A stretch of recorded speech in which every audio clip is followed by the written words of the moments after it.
Status effects. There is a lot of them in the game. They do many different things, and of course some of them do get changed up. So if you're wondering what the best status effect is, how do you actually get them, what are they, and everything else attached to status effects, continue on watching the video. Status effects, yes, of course. First of all, I'm gonna point out that if you already know what status effects are, which ones there already are, and everything like that, you can skip along down the little bar using the timestamps linked in the description. So, if you know everything, off you go, good luck, I love you. But to the people that stay that want to find out what status effects are, so first of all, how do you actually deal them, and what variants there are, and so on and so forth.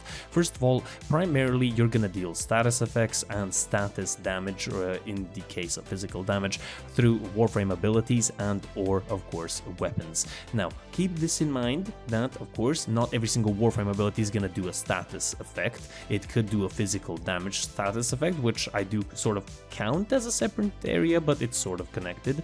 But it can, for example, do some elemental damage as well, depending on the Warframe, and you can always check that out. But what we want to do is actually just discuss what are the two variants, the physical and also the elemental damage types. So physical damage types are going to be impact, puncture, and slash. When you hear someone say IPS anywhere, that's probably what they mean, impact, puncture, and slash. So there you go, a little bit of a cool little insight. Now, each one of these has a special little effect, and I will talk about them in general, but we will get something out of the way first, of course, being an example. We have the Boltor. The Boltor is pretty much a beginner weapon, and everyone's gonna come across it sooner or later, and as you may see, it has all three IPS damage types. Now, this isn't necessarily the case for every single weapon. Some weapons don't even have a physical damage type, they only have elements, so I guess that will be weapon dependent, but in this case we have all three, and of course we see that puncture is a little bit higher than the other two, meaning it's gonna proc more than the other two, and meaning of course it is going to deal more damage, which is very nice. Now, is puncture actually good? Well, I mean, in certain situations it can be, but I guess we'll get into that. Now, of course, if you don't have a physical damage type, you always do have a status chance that is attached to your certain elements, so depending on your status chance, that depends on how often you're actually gonna proc that certain element. So you always keep that in mind and always look at the status chance. Keeping in mind, of course, for example, if you have two different elements, the higher element is gonna proc more, so just keeping that in mind. Now, let's talk about stacks. Hello, this is the Editing Gaming Weasel. Because my past self completely fumbled this up, I'm gonna have to sort of, I guess, make up for my own mistakes. So, quickly explaining stacks. Some elements, like for example puncture and impact, can stack up to 5 times. Some elements, like for example slash, toxin, heat, can go up to as many stacks as you can hold up. Now, basically what I'm trying to say, and of course some are capped at 10 stacks, but what I'm trying to say is most of them are effective at max stacks. Even if they don't have, the more you put on, the better it is. That's basically what I'm trying to say, and now you can enjoy the rest of the video. Let's talk about the impact, puncture, slash while we are still here. For impact, basically it's going to stagger around enemies and make them flinch a little bit, and it is going to increase the health threshold for your players on finishers, which is pretty good, but necessarily not fun. Now, it can be used in certain situations with certain weapons with internal bleeding and hemorrhaging. These two abilities, or I guess mods, can definitely change up the gameplay of some weapons and make them even better, but that's sort of dodging the case. You're switching impact for slash. Now, before we get to slash, we need to cover puncture. Now, puncture reduces the enemy's damage dealt by a certain percentage for, of course, a certain period of time, keeping in mind that status effects do have a duration, so they do not last forever. They will slowly go down tick by tick, or I guess stack by stack. And of course, you can go up to 80% damage reduction to enemies that shoot you with 10 stacks, so that's pretty cool. With impact, of course, I didn't really mention it, but it's like it stacks up to 100%, or I guess 80% forbears on finishers, but I don't think I necessarily want to know that. But slash you definitely do want to know. Now slash deals 35%, I'm going to talk a little bit numbers here, even though I don't like it, deals 35% of the damage as, I guess, just basically damage over time, and that is going to be around 6 seconds. Each stack of course increases the duration. This is very good combined with a certain element, and that's what we are going into right now. The elements we have: cold, electricity, heat, and toxin. Now cold, because it has been changed in the recent update, will of course now allow you to get 10 stacks. It will increase your critical damage on your weapons against that enemy, and at 10 stacks you are gonna completely freeze them. So that is very, very nice. Now let's talk about electricity. Electricity is going to deal 50% of the base damage as electricity, and it's going to shock enemies around it in a 3-meter radius. This usually lasts around 6 seconds, and it is really good because even more stacks increase the duration and have a chance of proccing that electricity effect even more, crowd controlling enemies, making it much easier for you.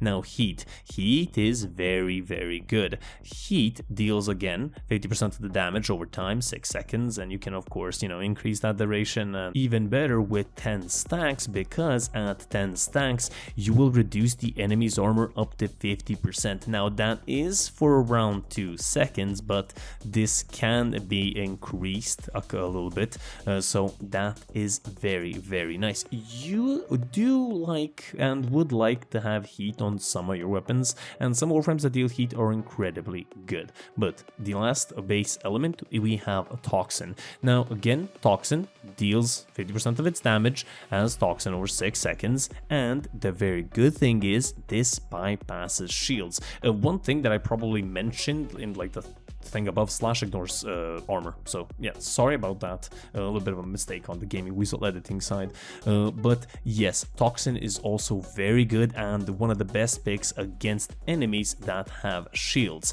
Now I didn't really talk about the enemies in this case because this is an elemental guide, but that video will be coming up, so keep that in mind.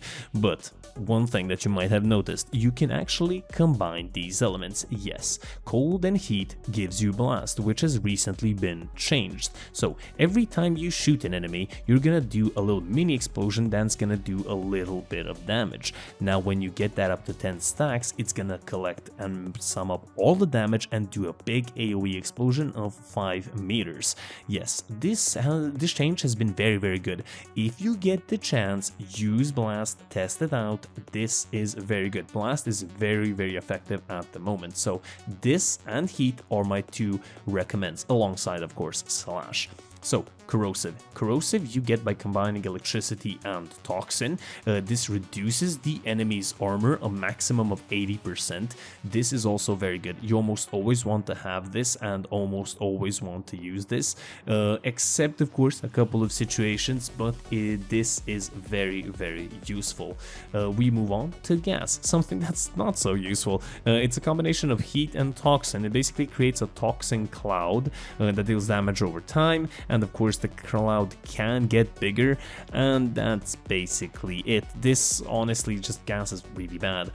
Honestly, if you're gonna use gas, use toxin. Toxin's just like better gas. Then magnetic has been also changed. We have a cold and electricity.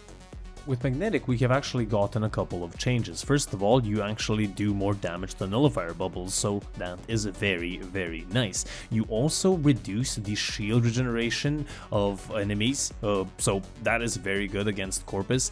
And you also, which is very good, upon shield and or overguard breaking, which you might not have come across, but Eximus units have overguard, you will be able to do electricity status, depending on, of course, the percentage of max shields and or overguard, so it is dependent. It does have a small little explosion now at the end, so that's pretty cool when you reach 10 stacks, and you actually do more damage to overguard, which is very, very good. Those changes made magnetic a little bit better. I still wouldn't call call it extremely good. I would say Blast got the better end of the buff, but Magnetic is not the worst thing in the world now. Radiation damage. Now, radiation damage is very good, but it's sort of not that good. It is good against certain enemies as a damage type, but the effect at even 1 stack is not that cool. It just basically makes enemies shoot each other, and that's it. It has a little bit of increased damage, but other than that, it's pretty much it. As I said, against certain enemies, it's pretty good. And then we have the mother of all. We have Viral. Yes, the almost longest lasting meta in Warframe, and I think it's still lasting up to this day. You get it by combining Cold and Toxin, and with this, you increase the damage that the enemies take to their health. And you might be saying where this is going, considering Slash ignores health. So yeah, Viral and Slash is one of the best builds, if not actually the best build, I apologize, in the game at the moment, but I am saying Blast is not that far behind. That's just me. So I have covered every single status effect. Now, one thing that I forgot to mention is they added in a new feature where you can actually see which enemies are weak to certain elements, and this is how it looks like. You have this little thing that shows it's good against the use this, don't use this, so there you go. I'm sorry I didn't mention at the beginning, so there you go. That's YouTube skills. But nonetheless, those are all the status effects that you have in the game, and of course all the base ones and also the combined ones.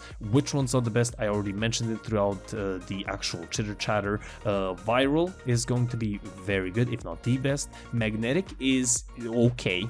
Blast and Corrosive are really good. Heat, Toxin, and Cold is very good at the moment as well. For physical damage types, Slash is king. Still impacts, Puncture, still in my opinion, even though, as I said, there are a couple of combinations. Now, which Warframes are gonna be the best ones to use and which ones do the best elemental damage type, that is completely up to you. Warframes are personal gameplay, I guess personal preference, and or liking, so they're subjective, I guess that would be the best word. So you can definitely try that, but you know, you can probably check out my builds, other people's builds, you can probably guess which ones are. But hopefully this video helped you out into your Warframe journey. If it did, do leave a like, a comment, and do subscribe for more. I do try to help out as many people as I possibly can. And this has been your lovely host, the Gaming Weasel, over and out.